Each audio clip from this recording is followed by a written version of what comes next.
Good morning दोस्तों। तो आज है हमारा ट्रांसलेशन सीखने का तीसरा दिन और आज हम बढ़ रहे हैं अपने प्रेजेंट टेंस की तरफ। तो इस वीडियो में मैं प्रेजेंट टेंस में आए हुए प्रेजेंट इंडेफिनिट टेंस को पूरे तरीके से ख़त्म कर दूंगा और ये वीडियो काफ़ी ज़्यादा लेंदी और काफ़ी ज़रूरी वीडियो होने वाली है। अगर आप इस वीडियो को एकदम अच्छे से और मन लगा के सारी बातें समझ जाते हैं तो ध्यान रखिए कि आप आगे आने वाले ट्रांसलेशंस के सारे रूल्स और सारे टाइप्स के सेंटेंसेस का ट्रांसलेशन करना बहुत आसानी से और अच्छे तरीके से सीख जाएंगे। तो दोस्तों, जैसा कि हम लोग सभी जानते हैं कि प्रेजेंट टेंस में एक टाइप आता है जो कि उसका पहला टाइप होता है जिसे बोलते हैं प्रेजेंट इंडेफिनिट टेंस। तो आज हम प्रेजेंट इंडेफिनिट टेंस के बारे में पूरी जानकारी लेने वाले हैं और इससे रिलेटेड सारे एग्जाम्पल, सारे ट्रांसलेशंस और सारे रूल्स पढ़ने वाले हैं। तो दोस्तों, मेरी जो भी नोट्स हैं वो तो मैं दूंगा ही, लेकिन मैं ये आप लोगों से उम्मीद रखता हूँ कि आप अपनी नोट्स खुद बनाएं, क्योंकि बहुत सारी चीज़ें जो मैं वीडियो के दौरान बोलता हूँ वो सारी चीज़ें छूट जाती हैं और वो बहुत इंपॉर्टेंट चीज़ें होती हैं और वो आप अपने से ही लिख सकते हैं। और दोस्तों, एक और उम्मीद आप लोगों से रखूँगा कि मैं जितना भी पढ़ा रहा हूँ उसे आप प्रैक्टिस जरूर करिए, क्योंकि यहाँ पे आपको अपना दिमाग लगा के आगे बढ़ने की ज़रूरत है। अगर आप प्रैक्टिस नहीं करते हैं और आप सिर्फ मुझ पर रिलायबल रहते हैं तो मैं ये गारंटी दे सकता हूँ कि आप 60% to 70% चीज़ें जान पाएंगे, पर उतने अच्छे से नहीं जान सकते। मैंने जो टेंस सीखा था मैंने प्रैक्टिस से ही सीखा था, इसलिए मैं आप लोगों को भी रिकमेंड करूँगा कि आप लोग भी खूब सारी प्रैक्टिस करें और एक दो टेंसेस को बार बार लिखें, बार बार रिपीट करें और बार बार प्रयास करें। तो चलिए बढ़ते हैं प्रेजेंट इंडेफिनिट टेंस की तरफ, ठीक है। तो यहाँ पे प्रेजेंट इंडेफिनिट टेंस लिखते ही मैंने सबसे पहले एग्जाम्पल क्यों लिख दिया? Why do I right example hair? Ram घर जाता है क्यों? मैंने डेफिनेशन क्यों ना लिखी, मैंने सीधा एग्जाम्पल ही लिख दिया। राम घर जाता है में एक चीज़ हम देखें तो राम सिंगुलर सब्जेक्ट है। वे सब खाना खाते हैं। रामू आम नहीं खाता है। वे सब क्या हो गया? प्लूरल सब्जेक्ट हो गया। रामू आम नहीं खाता है नेगेटिव सेंटेंस हो गया। पिछली वाली वीडियो में हम लोगों ने सिंपल, नेगेटिव और इंटरोगेटिव को पहचानना सीखा था। तो अब देखिए ना दोस्तों, ये काम आ रहा है यहाँ पे, इसीलिए मैंने पहले वो सारी वीडियोज़ बनाई थी। अब यहाँ पे बढ़ते हैं आगे डेफिनेशन की तरफ। तो लिखा हुआ है जिस वाक्य के अंत में ता है, ती है, ते है आदि शब्द आए उसे प्रेजेंट इंडेफिनिट टेंस कहते हैं। यानी कि यहाँ पे ध्यान देना ये है हमें कि जब भी ता, ते, ती आएगा और उसके साथ ह आएगा तो ता से तो मतलब हो जाएगा इंडेफिनिट का और ह से मतलब हो जाएगा प्रेजेंट का, और सारा मिला के क्योंकि एक सेंटेंस है तो ये बन जाएगा टेंस, ठीक है। तो इस तरीके से हम पहचान कर सकते हैं प्रेजेंट इंडेफिनिट टेंस की। यानी कि यहाँ पे हमको कुछ चीज़ें ध्यान में रखनी है, जैसे लास्ट में आया हुआ ये ता, लास्ट में आया हुआ ये ह, और पूरा मिला के ये एक सेंटेंस जो कि राम घर जाता है, वे सब खाना खाते हैं, रामू आम नहीं खाता है। तो ता, ती, ते आ रहे हैं लास्ट में और ह से, तो ह से प्रेजेंट की पहचान हो रही है और त से इंडेफिनिट की पहचान हो रही है। तो इस तरीके से हम इसको प्रेजेंट इंडेफिनिट टेंस बोल सकते हैं। तो इस चीज़ का आप लोग ध्यान रखिएगा और इस तरीके से हम प्रेजेंट इंडेफिनिट टेंस को पहचानते हैं और इसीलिए मैंने इसकी डेफिनेशन लिखी हुई है यहाँ पे कि जिस वाक्य के अंत में ता है, ती है, ते हैं आदि अक्षर, ठीक है। अब देखो, ता है मिला के शब्द हो जाता है लेकिन अक्षर ही है, तो ता, ती, ते आता है उसको क्या बोलते हैं? प्रेजेंट इंडेफिनिट टेंस बोलते हैं। इसके मुख्य रूप से 3 प्रकार होते हैं, जो कि 3 प्रकार क्या हैं मैंने आप लोगों को पहले ही बता के रखे हैं, सिंपल, नेगेटिव और इंटरोगेटिव। अब आया ना समझ दोस्तों, मैंने आपको पहले ही क्यों बता के रखा था। चलिए बढ़ते हैं प्रेजेंट इंडेफिनिट टेंस की तरफ, जिसको सिंपल अफर्मेटिव सेंटेंस भी बोलते हैं, ठीक है। सिंपल या अफर्मेटिव सेंटेंस भी बोलते हैं, ठीक है। ये ऐसे सेंटेंस होते हैं जो एकदम साधारण होते हैं और जिनके अंत में ता है, ती है, ते ही आते हैं, ठीक है। जैसे रमेश खाना खाता है, राजू गाना गाता है, ठीक है, और सीता खाना पकाती है। तो आप अपने से भी कई सारे सेंटेंसेस लिख सकते हैं और उनको एग्जाम्पल्स में ले सकते हैं, ठीक है। अच्छा दोस्तों, जब भी हम सिंपल टाइप के सेंटेंस का ट्रांसलेशन करते हैं तो हमको एक चीज़ का ध्यान रखना बहुत ज़रूरी होता है, वो है सब्जेक्ट का ध्यान, ठीक है। सब्जेक्ट हमारा सिंगुलर है या प्लूरल है, अगर हम इस चीज़ में मात खा जाते हैं तो हमारा ट्रांसलेशन भी गलत हो सकता है। इसलिए हमेशा इस चीज़ का ध्यान रखिए, जब भी आप ट्रांसलेशन करते हैं तो आपको सेंटेंस का एक अच्छा खासा ध्यान रखना जरूरी होता है। चलिए देखते हैं, यहाँ पर लिखा हुआ है एक एग्जाम्पल, रमेश ईट्स फूड, तो अगर इसको हम डिवाइड करते हैं तो रमेश क्या हो गया, सब्जेक्ट हो गया, ईट क्या हो गया, मेन वर्ब, लेकिन उसमें एक एस या ईएस लगा हुआ है, और फूड क्या हो गया, ऑब्जेक्ट हो गया। ठीक है, राजू सिंग्स सॉन्ग, राजू क्या हो गया, सब्जेक्ट हो गया, सिंग्स में सिंग और एस, तो सिंग मेन वर्ब हो गया, और एस क्या हुआ उसके बारे में बात करेंगे, और सॉन्ग हो गया ऑब्जेक्ट। ठीक है, तो ये थी एक बेसिक जानकारी अबाउट प्रेजेंट इंडेफिनिट टेंस के सिंपल सेंटेंस की। आगे बढ़ते हैं और आगे देखते हैं क्या आने वाला है नेक्स्ट। दोस्तों काफ़ी मज़ा आने वाला है इस वीडियो में, मैं उम्मीद करूँगा कि आप लोग प्रैक्टिस अच्छे से करिए और हर एक चीज़ एकदम बेहतरीन तरीके से अपने दिमाग में रखते हुए आगे बढ़िएगा। ठीक है, तो अगर हम पीछे किए गए ट्रांसलेशन को डिकोड करें तो हम देख सकते हैं कि subject plus main verb plus S या ई एस प्लस ऑब्जेक्ट और प्लस अदर वर्ड। ठीक है, तो इस तरीके से हमारा रूल तैयार हुआ है। एस या ई एस का माजरा क्या है दोस्तों, वहाँ पे मैंने आपसे बोला था एस या ई एस के बारे में मैं बात करूँगा, तो ये एस या ई एस का माजरा क्या है, क्यों मैंने उसको वहाँ पर नहीं बताया और इसको यहाँ पर बता रहा हूँ। ठीक है, जब हमारी वर्ब का लास्ट लेटर वाउल हो तो ए एस लगाएंगे, और जब कॉन्सोनेंट हो तो एस लगाएंगे। ये 97% केसेस में सही है। ठीक है, देखा ना दोस्तों, वाउल और कॉन्सोनेंट का कॉन्सेप्ट यहाँ पे आ गया जो मैंने आपको पहली वाली वीडियो में बताया था। ठीक है, जैसे यहाँ पे आया है गो, गो के लास्ट में क्या आता है, ओ, लास्ट लेटर क्या है, ओ, तो जब भी ऐसे ए ई आई ओ यू में से कोई भी एक लेटर लास्ट में आता है तो हम हमेशा ई एस लगाते हैं। और सेकेंड एग्जाम्पल है E A T plus S, eats, T क्या है, एक कॉन्सोनेंट है, तो इसमें क्या लगाएंगे, एस लगाएंगे। अभी ये समझ में नहीं आएगा, आगे एग्जांपल देखेंगे तो समझ में आएगा। कुछ एक्सेप्शंस भी होते हैं, जैसे कम, यहाँ पे ई आ रहा है लेकिन फिर भी हम इसके साथ क्या लगा रहे हैं, एस। जैसे फ्लाई, वाई, वाई को हटा के आई ई एस लगाया जाता है। ठीक है, फ्लाइज। ठीक है, जैसे एक ट्रांसलेशन देखते हैं, राम आता है, राम कम्स। ठीक है, चिड़िया आसमान में उड़ती है, bird flies in the sky. ठीक है, अब चलिए चलते हैं, let's go to the example side. ठीक है, रमेश और राम घर जाते हैं, रमेश और राम घर जाते हैं। तो दोस्तों यहाँ पे ट्रांसलेशन करने से पहले हमें एक चीज़ ध्यान देना है, जब भी ट्रांसलेशन करें तो सबसे बेसिक डिटेल जो हमें ध्यान में रखनी है वो है टेंस के बारे में। ठीक है, तो टेंस हमारा क्या है, प्रेजेंट इंडेफिनिट है। ठीक है, हमने ये पहचान लिया। कैसे पहचाना, लास्ट में ता है, ती है, ते हैं। ठीक है, ह से प्रेजेंट और त से इंडेफिनिट। ठीक है, रमेश और राम, सब्जेक्ट कैसा है, प्लूरल। ठीक है, तो अभी हम इसकी बात नहीं करेंगे। राजू अपना पाठ याद करता है, राजू लर्न्स हिज लेसन। ठीक है दोस्तों, तो ये थोड़ा सा हमने एग्जाम्पल देखा है। ठीक है, आगे बढ़ते हैं, आगे समझते हैं कि ये हो कैसे रहा है, ये हमें ट्रांसलेशन कैसे करना है। सारे मैं एकदम अच्छे से डिटेल में एग्जाम्पल बताऊँगा, चिंता करने की ज़रूरत नहीं है दोस्तों। आगे बढ़ते हैं, इंपॉर्टेंट नियम क्या है। ठीक है, इंपॉर्टेंट नियम क्या है, इंपॉर्टेंट नियम टू कीप इन माइंड, जब हमारा सब्जेक्ट सिंगुलर होता है तो केवल तभी हेल्पिंग वर्ब यस या ईएस यूज होती है, प्लूरल सब्जेक्ट में हेल्पिंग वर्ब यूज नहीं होती है। यानी दोस्तों जो मैंने आपको सब्जेक्ट कैटेगराइज किया था फर्स्ट डे में, सिंगुलर और प्लूरल, अब उनका अच्छा खासा यूज यहाँ पे आने वाला है। अगर आपने सिंगुलर सब्जेक्ट या प्लूरल सब्जेक्ट नहीं ध्यान में रखे हैं तो एक बार मैं आपको रिकॉल करवा देता हूँ। जैसे आई, वी, यू, दे, ये क्या होते हैं, प्लूरल सब्जेक्ट होते हैं। ही, सी, ये क्या होता है, सिंगुलर सब्जेक्ट होता है। ठीक है, और सिंगल नेम सिंगुलर सब्जेक्ट होता है। सिंगुलर सब्जेक्ट के साथ ही helping verb present indefinite tense में यस या ईएस लगती है, प्लूरल सब्जेक्ट के साथ हेल्पिंग वर्ब नहीं लगती है। ये बात आप लोग ध्यान में रखिएगा, नहीं तो आपका ट्रांसलेशन गलत हो सकता है। तो चलिए देखते हैं एक एग्जाम्पल, राम घर जाता है। तो राम घर जाता है का ट्रांसलेशन क्या होता है, राम गोज टू होम। तो यहाँ पे देखो, राम सिंगुलर सब्जेक्ट, गो, और गो क्योंकि सिंगुलर सब्जेक्ट था इसलिए गो में हेल्पिंग वर्ब यस या ईएस हमने यहाँ पे ऐड की है, राम गोज टू होम। दोस्तों यहाँ पे एक बेसिक जानकारी मैं आपको देना चाहूँगा, अगर आप कभी ट्रांसलेशन करने में दिक्कत खाते हैं तो आपको कैसे करना है।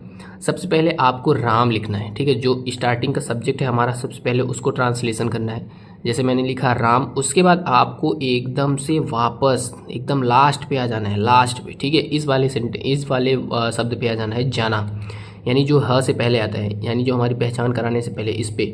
तो जाना की मीनिंग क्या होती है, गो। ठीक है, गो। सब्जेक्ट कैसा है, सब्जेक्ट सिंगुलर है, तो सिंगुलर सब्जेक्ट के साथ यस या ईएस लगता है। अब क्या लगेगा, यस लगेगा कि ईएस लगेगा, तो लास्ट लेटर देखते हैं। लास्ट लेटर क्या है, ओ है। ओ क्या है, एक वाउल है, तो वाउल के साथ हमेशा क्या लगता है, ईएस लगता है। तो क्या हो जाएगा, राम गोज। अब इसके बाद ऐसे वापस लौटेंगे, राम गोज टू होम। टू एक तरीके का एडवर्ब होता है, जिसके बारे में जानकारी आप कभी पार्ट्स ऑफ स्पीच पढ़ेंगे तो पता चलेगा। इसको ऐसे ही रट लीजिएगा, राम गोज टू होम। फिर हमने ऑब्जेक्ट की मीनिंग लिख दी। यानी हमको क्या करना है, हमको सबसे पहले स्टार्टिंग वाला लिखना है, फिर जंप करके लास्ट पे आ जाना है, और ऐसे एरो लगाते हुए आपको वापस लौटना है ट्रांसलेशन करने के लिए। ठीक है दोस्तों, अगर ये बातें आपको समझ में आती है तो हम आगे बढ़ते हैं। अब अगला सेंटेंस है हमारा, वे खाना खाते हैं। ठीक है, वे खाना खाते हैं। अगर मैं ध्यान दूँ वे पे, वे कैसा सब्जेक्ट है, प्लूरल सब्जेक्ट है। वे कैसा सब्जेक्ट है, प्लूरल। तो हम जानते हैं सबसे पहले हम सेंटेंस में सब्जेक्ट की मीनिंग को लिखते हैं, तो हम सबसे पहले दे की मीनिंग लिखेंगे। तो हमने सबसे पहले वे लिख लिया, ठीक है, वे लिख लिया। उसके बाद हमको पता है कि हमको जंप करके एकदम लास्ट में जाना होता है, यहाँ पे आ जाएंगे एकदम लास्ट पे, खाते पे आ जाएंगे, ठीक है। यही रूल होता है दोस्तों, सबसे लास्ट में आना है, ठीक है। खाते हैं तो क्या होगा, खाना की मीनिंग क्या होती है, ईट। अब ईट में यस या ईएस लगेगा या नहीं लगेगा, ये तो सब्जेक्ट देख के हम बता सकते हैं दोस्तों। हमने अभी इंपॉर्टेंट नियम पढ़ा था कि अगर हमारा सब्जेक्ट प्लूरल होता है तो हम यस या ईएस नहीं लगाते हैं, हम यस या ईएस नहीं लगाते हैं। तो यहाँ पे हमारा सब्जेक्ट जो है वो क्या है, प्लूरल है। सब्जेक्ट हमारा क्या है, प्लूरल है, इसलिए इसमें यस या ईएस नहीं लगेगा। इसका नॉर्मल सा ट्रांसलेशन हो जाएगा दे ईट फूड। तो हमने सबसे पहले दे की मीनिंग लिखी, फिर हम लास्ट में आए ईट की मीनिंग लिखी, और फिर हम ऐसे एरो लगाते हुए वापस लौटे तो हमको क्या मिला, खाना मिला। तो हमने खाना की मीनिंग लिखी। तो दोस्तों यहाँ पे ये जो ट्रांसलेशन है इसके मदद से ही हम अपना रूल बनाएंगे, ठीक है। अच्छा दोस्तों, वैसे ट्रांसलेशन में रूल लर्न करना बड़ा हार्ड होता है और कभी कभी ये बहुत ज़्यादा ट्रिकी भी हो जाता है और हमको समझ में नहीं आता है। तो इस चीज़ से बचने के लिए जो मैंने इस्तेमाल किया था वो तरीका मैं आप लोगों को बता रहा हूँ। करना क्या है, आपको राम गोज़ टू होम को याद कर लेना है, ठीक है। 6 बार 7 बार अपने मन में पढ़िए और इस ट्रांसलेशन को आप एकदम रट्टा मार लीजिए, ठीक है। Ram goes to home, Ram goes to home, Ram goes to home, Ram goes to home. और इसमें राम गोज़ टू होम में आप अपने हिसाब से कैटेगराइज करिए। राम क्या है, राम सब्जेक्ट है, आंखें बंद करिए और अपने मन में सोचिए राम क्या है, राम सब्जेक्ट है। फिर गोज़ लिखा है, गोज़ में गो है मेन वर्ब और यस या ईएस है हेल्पिंग वर्ब, और राम गोज़ टू होम, ठीक है। होम क्या है, ऑब्जेक्ट है, यानी अब हम वापस लौट रहे हैं, ठीक है। तो इस तरीके से जब आप लर्न करेंगे तो आपको रूल लर्न करने की ज़रूरत है ही नहीं, आप तुरंत कैटेगराइज कर पाएंगे। सब्जेक्ट प्लस मेन वर्ब की फर्स्ट फॉर्म प्लस यस या ES plus object plus other word, ठीक है। इसी तरीके से प्लूरल की बात करते हैं, जैसे वे खाना खाते हैं, दे ईट फूड। दे क्या है, प्लूरल सब्जेक्ट है, ईट क्या है, मेन वर्ब की फर्स्ट फॉर्म है, और फूड क्या है, ऑब्जेक्ट है। अब अच्छा यहाँ पे एस या ई एस क्यों नहीं लगा, क्योंकि ये प्लूरल सब्जेक्ट है इसलिए यहाँ पे एस या ई एस नहीं लगा। इस तरीके से मुझे प्रेजेंट इंडेफिनिट टेंस का सिंपल सेंटेंस क्लियर होता हुआ, ठीक है दोस्तों। तो अब आप, मुझे उम्मीद है कि आप लोगों को ये प्रेजेंट इंडेफिनिट टेंस का सिंपल सेंटेंस एकदम अच्छे से समझ में आ गया होगा। अब अगर आप इसमें महारत हासिल करना चाहते हैं तो आपको ज़रूरत है प्रैक्टिस करने की, और प्रैक्टिस करवाने के लिए मैं लेके आ रहा हूँ आपके सामने कई सारे सेंटेंसेस। तो welcome to the practice set. चलिए दोस्तों अब करते हैं प्रैक्टिस। यहाँ पे देखिए, राम बाजार जाता है। राम कैसा सब्जेक्ट है, सिंगुलर सब्जेक्ट। हेल्पिंग वर्ब लगेगी, यस लगेगी, लगेगी दोस्तों, हेल्पिंग वर्ब यहाँ पे लगेगी। राम बाजार जाता है, राम गो प्लस यस लगेगा या ई एस लगेगा, तो यहाँ पे क्या लगेगा, ई एस लगेगा। क्यों ई एस लगेगा, क्योंकि लास्ट का लेटर जो है मेन वर्ब का वो ओ है। ध्यान रखना दोस्तों, मेन वर्ब का ही लेटर हमको याद रखना है। और मेन वर्ब क्या होता है, अगर आपको मेन वर्ब पहचानने में दिक्कत आ रही है तो आपको पहली वीडियो पढ़नी चाहिए, क्योंकि मैंने वहाँ पे आपको मेन वर्ब, सब्जेक्ट और ये वर्ब ऑब्जेक्ट ये सारी चीज़ें पहचानने को बताई हैं, ठीक है। तो गो क्या हो गया, मेन वर्ब हो गया, और गो का लास्ट लेटर क्या है, ओ है, तो ओ के साथ हमेशा ई एस लगता है, क्योंकि ओ क्या है, वाउल है। तो हमारा क्या हो जाएगा, राम गोज टू मार्केट, ठीक है दोस्तों। तो यहाँ पे भी आप ध्यान से देखिए, सबसे पहले हमने किसका ट्रांसलेशन किया, राम सब्जेक्ट है, राम राम लिखा, फिर वापस हम आ गए एकदम लास्ट में, जंप करके कहाँ पे आ गए, लास्ट में, जाना पे आ गए। तो राम गो में क्या लगा दिया, ई एस, टू कहाँ जाता है, market, Ram goes to market. Next, Sita खाना पकाती है। ऐसे ही सबसे पहले किसका ट्रांसलेशन करेंगे, सीता का ट्रांसलेशन करेंगे। फिर यहाँ से हम क्या करेंगे, जंप करेंगे। जंप कहाँ पे करेंगे, एकदम लास्ट में, पकाने पे जंप करेंगे तो कुक हो जाएगा, क्योंकि सीता कैसा सब्जेक्ट है, सिंगुलर सब्जेक्ट है सीता, इसलिए सीता के साथ मेन वर्ब में क्या लगाएंगे, यस या यस लगाएंगे। और यहाँ पे मेन वर्ब का जो लास्ट लेटर देख रहे हैं हम, वो क्या है, के है। के क्या होता है, कॉन्सोनेंट होता है दोस्तों, इसलिए कॉन्सोनेंट के साथ हमेशा क्या लगेगा, एस लगेगा, ठीक है। सीता कुक्स फूड, तो हमने सबसे पहले सीता, फिर लास्ट में जंप किया कुक, क्योंकि सिंगुलर सब्जेक्ट था इसलिए हमने लगाया एस। एस क्यों लगाया, क्योंकि मेन वर्ब का जो लास्ट लेटर था वो था कॉन्सोनेंट। उसके बाद हम वापस लौटे तो हमको मिला खाना, तो सीता खाना पकाती है, सीता कुक्स फूड, ठीक है। वे सब मैदान में खेलते हैं, वे सब मैदान में खेलते हैं, तो वे सब कैसा सब्जेक्ट हो गया, प्लूरल सब्जेक्ट। तो सबसे पहले हमारे यहाँ दिमाग में क्या आ जाएगा कि हमको हेल्पिंग वर्ब नहीं लगानी है, हेल्पिंग वर्ब से छुट्टी। जैसे ही प्लूरल सब्जेक्ट आया वैसे ही हेल्पिंग वर्ब से छुट्टी। वे सब मैदान में खेलते, तो सबसे पहले वे सब की मीनिंग लिखेंगे, दे हो जाएगा। इसके बाद जंप करके लास्ट में आएंगे, खेलना का लिखेंगे, प्ले, दे प्ले। उसके बाद वापस लौटेंगे, मे मिला, मे की मीनिंग होती है इन, और गार्डन, मैदान की मीनिंग होती है गार्डन, ठीक है। तो यहाँ पे मैंने लिख दिया दे गो इन द पार्क। ये गलत है दोस्तों, क्योंकि वे मैदान में जाते हैं का ट्रांसलेशन हो गया, वे मैदान में खेलते हैं, तो दे गो को हटा के यहाँ पे क्या कर देंगे, प्ले कर देंगे, they play in the park, ठीक है। अच्छा दोस्तों, एक चीज़ का खास ध्यान रखिएगा आप लोग कि खेलते हैं ताते ती होगा तभी यस या ईएस वाला यूज हम करेंगे। अलग अलग सेंटेंसेस में अलग अलग रूल होते हैं, यही होता है ट्रांसलेशन की नींव, यही आपको ध्यान में रखना है। अगला सेंटेंस है रमेश विद्यालय जाता है। रमेश कैसा सब्जेक्ट है, सिंगुलर, सिंगुलर सब्जेक्ट है, तो हमको तुरंत ये दिमाग में रख लेना चाहिए कि हेल्पिंग वर्ब लगेगी, ठीक है। रमेश विद्यालय जाता है, रमेश, फिर आ जाएंगे लास्ट पे जाना पे, गो, ठीक है। गो क्या है, लास्ट में ओ आया तो ओ में क्या लगेगा, ES लगेगा। रमेश गोज कहाँ जाता है, to school, Ramesh goes to school, ठीक है। प्रसन्ना लड़ाई करती है, प्रसन्ना लड़ाई करती है, प्रसन्ना कैसा सब्जेक्ट है, सिंगुलर, तो प्रसन्ना, और लड़ाई करना होता है फाइट माने, फाइट माने ही लड़ाई करना हो जाता है, दोनों मीनिंग उसी में आ जाती हैं, लड़ाई करना, ठीक है। प्रसन्ना FIGHT, टी आ रहा है ना दोस्तों लास्ट में, कॉन्सोनेंट है और सब्जेक्ट सिंगुलर है तो क्या लगेगा, एस लगेगा। प्रसन्ना फाइट्स, ठीक है। हम सब घूमने जाते हैं, सब्जेक्ट कैसा हो गया, प्लूरल सब्जेक्ट हो गया। जैसे ही प्लूरल सब्जेक्ट हुआ वैसे ही हेल्पिंग वर्ब हमको क्या करनी है, भूल जानी है। हेल्पिंग वर्ब की कहानी खत्म यहाँ पे दोस्तों। तो हम सब घूमने जाते हैं, we go for a walk, ठीक है। हमने सबसे पहले वी यानी हम सब, उसके बाद हम आगे लास्ट में गो, और वॉक के लिए जाते हैं ना, घूमने के लिए ही तो होता है अक्सर, तो फॉर अ वॉक, ठीक है। तुम स्नान करते हो, सब्जेक्ट कैसा हो गया, प्लूरल हो गया, सब्जेक्ट कैसा हो गया, प्लूरल हो गया। हेल्पिंग वर्ब लगेगी, नहीं लगेगी। तुम स्नान करते हो, ठीक है, तुम स्नान करते हो, ठीक है। तुम, स्नान करना ही दोनों एक ही में आ जाता है तो बात होता है, ठीक है, यू बात, ठीक है। या आप ऐसे भी लिख सकते हैं, करने को अलग लिख सकते हैं, यू डू बात, ठीक है, यू टेक बात, कुछ भी ट्रांसलेशन कर सकते हैं दोस्तों इसका। बस ध्यान ये रखना है हमको कि इसमें हेल्पिंग वर्ब नहीं लगानी है, क्योंकि सब्जेक्ट हमारा क्या है, प्लूरल है। वे सब आइसक्रीम खाते हैं, वे सब आइसक्रीम खाते हैं, तो वे सब का दे हो जाएगा, खाना का ईट हो जाएगा, और क्या खाते हैं, आइसक्रीम खाते हैं, ठीक है। दे ईट आइसक्रीम, और यहाँ पे यस या ईएस नहीं लगा है क्योंकि हमारा सब्जेक्ट क्या है, प्लूरल सब्जेक्ट है दोस्तों। तो यहाँ पे हमने एक चीज़ देखा, जब भी हम प्रेजेंट इंडेफिनिट टेंस के सिंपल सेंटेंस का ट्रांसलेशन करते हैं तो ज़्यादा कुछ दिमाग तो लगाना नहीं पड़ता है, हमको नॉर्मल ही सीधे सीधे ट्रांसलेशन करना होता है। पर यहाँ पे एक चीज़ का खास ध्यान रखना होता है, वो होता है हेल्पिंग वर्ब का ध्यान रखना, ठीक है। जब हमारा सब्जेक्ट सिंगुलर होता है तो हम हेल्पिंग वर्ब यस या ईएस लगाते हैं, और यस या ईएस जो हेल्पिंग वर्ब होती है उसको भी लगाने का एक कैच होता है कि अगर हमारा जो लास्ट लेटर है मेन वर्ब का वो वाउल आ रहा है तो हम ईएस लगाएंगे, और अगर कॉन्सोनेंट आ रहा है तो एस लगाएंगे।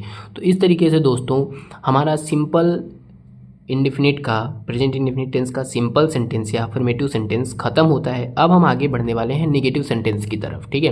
अब ध्यान दीजिएगा दोस्तों, अगर आपको एक ही दिन में मैं सारे ख़त्म कर रहा हूँ, ठीक है, लेकिन आपको क्या करना है, इसको प्रैक्टिस अच्छे से करना है। अगर आप प्रैक्टिस बढ़िया से नहीं करते हैं तो आप ये चीज़ें भूल सकते हैं, इसलिए आपको प्रैक्टिस रेगुलर करनी है, मस्त से करनी है, एकदम जम के करनी है। शायद मैं आगे होमवर्क भी दूंगा इससे रिलेटेड, तो आपको सारे करने हैं, ठीक है। यस दोस्तों, मैंने यहाँ पे होमवर्क दिया हुआ है, तो आपको ये सारे होमवर्क अपने से करने हैं, और आप नहीं कर पाएंगे तो मैं बताऊंगा, ठीक है, मैं बताऊंगा आपको इन सब चीज़ों को मिलाना है, ठीक है। वैसे मैं इनका ट्रांसलेशन बोलता चला जाऊँगा, आप ये सारी चीज़ें वीडियो रोक के अपने से करिएगा, और बाकी मैं इसका ट्रांसलेशन आपको बता देता हूँ। जैसे श्याम पढ़ता है, ठीक है, राजू और रमेश स्नान करते हैं, तुम सब घूमते हो, रोहन अपने घर जाता है, राजू लड़ाई करता है, वे सब गाजर चुराते हैं, राम अपना काम करता है, तुम सब गाय चराते हो, वे सब गाना गाते हैं, मैं वाइवा देता हूँ, मैं साबुन खरीदता हूँ, ठीक है। तो यहाँ पे देखो दोस्तों, जितने भी यहाँ पे हमारे सेंटेंसेस हैं सारे सिंपल हैं, कहीं भी नहीं आया और कहीं भी इंट्रोगेटिव सेंटेंस नहीं आया है, तो इन सब का आपको ट्रांसलेशन करना है, ठीक है। अगर आप इनको अपने से ट्रांसलेशन करना, बाद में आप इसको मिला सको, इसलिए मैं ट्रांसलेशन बोल देता हूँ। श्याम पढ़ता है का ट्रांसलेशन हो जाएगा श्याम स्टडीज, ठीक है, श्याम स्टडीज। राजू और रमेश स्नान करते हैं, राजू एंड रमेश बाथ, ठीक है, तुम सब घूमते हो, यू वॉक। रोहन अपने घर जाता है, Rohan goes to his home, ठीक है। राजू लड़ाई करता है, राजू फाइट्स। वे सब गाजर चुराते हैं, दे स्टील कैरट, ठीक है। राम अपना काम करता है, राम डज हिज वर्क, ठीक है। तुम सब गाय चराते हो, यू हर्ड द काउ, ठीक है। यू हर्ड काउज या यू हर्ड द काउ, ठीक है। वे सब गाना गाते हैं, दे सिंग अ सॉन्ग। मैं वाइवा देता हूँ, आई गिव वाइवा, ठीक है। मैं साबुन खरीदता हूँ, आई बाई सोप, ठीक है दोस्तों। तो यहाँ पे जो भी मैंने बोले हैं ट्रांसलेशन, उनमें आपको ध्यान रखना है सब्जेक्ट सिंगुलर है या प्लूरल है, कैसा सब्जेक्ट है, इन सारी चीज़ों को आपको ध्यान में रख के ही ट्रांसलेशन करना है। वैसे दोस्तों वीडियो काफ़ी ज़्यादा लंबी हो गई है, इसलिए मैं सोच रहा हूँ इस वीडियो को यहीं पे रोक दूँ और अगली वीडियो में आपको निगेटिव और इंटरोगेटिव पढ़ाऊँ, ठीक है। क्योंकि इतनी लंबी वीडियो ज़्यादा हो जाएगी तो आप लोगों को प्रैक्टिस करने में और पढ़ने में भी दिक्कत होगी, इसलिए अगली वीडियो कल आएगी निगेटिव और इंटरोगेटिव से रिलेटेड। प्रेजेंट इंडेफिनिट टेंस के ही निगेटिव और इंटरोगेटिव की वीडियो अगली बार में आएगी दोस्तों। आज के लिए बस इतना ही, मिलते हैं नेक्स्ट वीडियो में, तब तक के लिए बाय बाय।